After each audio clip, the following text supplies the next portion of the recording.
Olá, sejam bem-vindos à nossa terceira aula técnica do nosso curso de NR10 básico.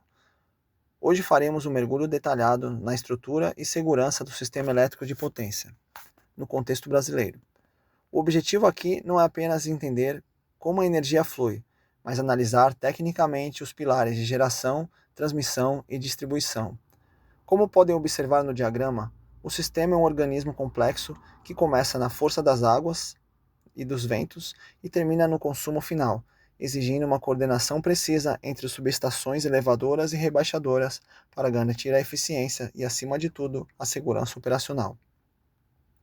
O perfil energético do Brasil. Para entendermos o CEP, precisamos olhar para a nossa matriz. O Brasil possui uma característica distinta, a predominância hidráulica, que representa 80% da nossa geração. Embora isso seja excelente no ponto de vista de renováveis, geograficamente nos impõe o desafio, a necessidade de extensas linhas de transmissão para levar energia de usinas remotas aos centros de carga. Completamos nossa matriz com 11% de termoelétricas e 9% de outros processos. Fluxo inicial exige subestações elevadoras que operam em tensões de 69 kV a 440 kV para viabilizar esse transporte de longa distância. Definindo o CEP. Mas o que é formalmente o CEP? Tecnicamente, definimos o sistema elétrico de potência como o conjunto de todas as instalações e equipamentos destinados à geração, transmissão e distribuição de energia, incluindo obrigatoriamente a etapa de medição. O ciclo é claro: iniciamos na usina, passamos pela subestação elevadora para a transmissão em corrente alternada e, após o rebaixamento de tensão em subestações estratégicas, chegamos à distribuição. É um fluxo contínuo onde cada componente deve operar em perfeita harmonia. Classificação da tensão, segundo a ABNT. A segurança começa na norma. A ABNT, através das NBRs, estabelece limites claros para a classificação da tensão, que dita os equipamentos de proteção necessários. A baixa tensão em corrente alternada está situada entre 50 volts e 1000 volts e em corrente contínua entre 120 volts e 1500 volts. Na alta tensão, qualquer valor superior a 1000 volts em corrente alternada e 1500 volts em corrente contínua.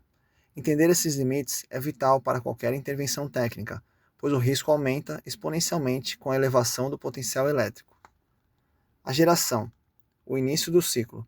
Na etapa de geração, as atividades focam em manter a integridade das unidades geradoras. O trabalho técnico aqui ocorre majoritariamente em salas de máquinas, salas de comando e junto a painéis elétricos. Não podemos esquecer dos serviços auxiliares, que são o coração da usina: transformadores de potencial e corrente, bancos de baterias, retificadores e geradores de emergência. Cada intervenção técnica em barramentos exige protocolos de desalinização rigorosos. Atividades e risco na geração. Ainda na geração, os riscos são análogos aos de grandes sistemas industriais. As frentes de trabalho dividem-se em equipamentos, manutenção pesada de turbinas, geradores e disjuntores, instalação e manutenção, seja das turbinas, geradores, transformadores, disjuntores, capacitores e chaves. Instalações, manutenção geral das instalações industriais após a etapa de geração. E na operação, operação de painéis de controle elétrico e sistemas de medição. Controle refinado via painéis e sistemas de medição exige monitoramento e manutenção constante, sendo uma das áreas mais procuradas por eletricistas na indústria. Atenção especial deve ser dada às chaves e capacitores, que podem armazenar energia mesmo após o desligamento do sistema. Transmissão, transporte de potência. A transmissão é o sistema circulatório do CEP, mas por que usamos alta tensão? A resposta é técnica. A redução do efeito Joule, minimizamos perdas por aquecimento. E a economia, reduzimos os custos e o volume de material condutor. E em terceiro, a eficiência, permite cabos de menor bitola para cobrir distâncias continentais. Manutenção de linhas de transmissão. Manter essas linhas exige um trabalho constante de preservação da integridade da rede. Isso inclui a limpeza e substituição de isoladores, que são os discos de vidro ou porcelana, a manutenção das esferas de sinalização para a segurança aérea e a troca de para-raios e elementos das torres. Além disso, há o fator ambiental. A limpeza da faixa de servidão é crítica para evitar que a vegetação cause arcos elétricos ou incêndios sobre as linhas. Construção de linhas, fase civil. A construção de uma linha começa muito antes do primeiro cabo ser lançado. Na fase civil, focamos no planejamento e na base estrutural. Iniciamos com o estudo de viabilidade e impacto ambiental, seguidos pela preparação do terreno, através do desmatamento técnico. A execução envolve escavações profundas para as fundações e, finalmente, a montagem das torres metálicas. É um trabalho de engenharia pesada que sustenta todo o sistema. Construção de linhas, fase elétrica. Com as torres erguidas, entramos na fase elétrica. Aqui o trabalho é de precisão, posicionamento das bobinas em campo e o lançamento de cabos condutores. Instalamos os acessórios cruciais, como cadeias de isoladores e para-raios de proteção. O ciclo termina com ensaios e testes elétricos finais, para garantir que a linha suporte as tensões nominais sem falhas de isolamento. Distribuição, a entrega ao consumidor. A distribuição é o segmento final que conecta o sistema ao cliente. Ela trabalha com diferentes níveis de tensão conforme a necessidade. Em grande maioria, os clientes são atendidos em média tensão através do 11.9 kV, 13.8 kV ou 23 kV, possuindo subestações próprias. E na distribuição subterrânea, comum em centros urbanos, operamos frequentemente em 24 kV. A baixa tensão. O padrão residencial comercial que conhecemos, de 110 volts a 380 volts, com potência de até 75 kVA por transformador. É aqui que o CEP se torna visível para a sociedade. O ciclo de trabalho na distribuição da infraestrutura. A infraestrutura de distribuição exige montagem e manutenção constante. Isso envolve a construção de subestações de distribuição e cabines primárias.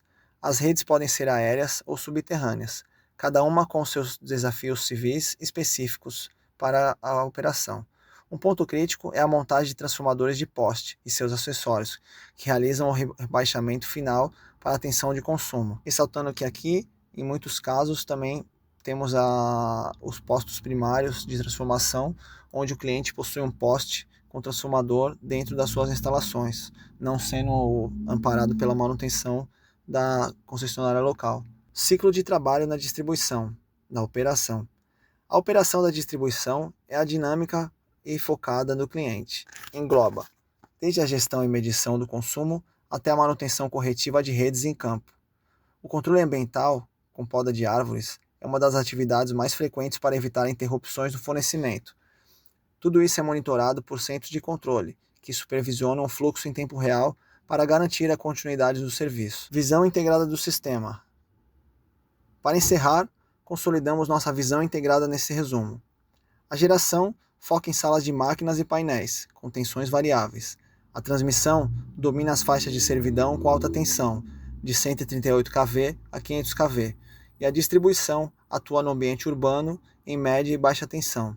A segurança no trabalho com eletricidade não é genérica, ela depende da compreensão exata dos riscos de cada uma dessas etapas.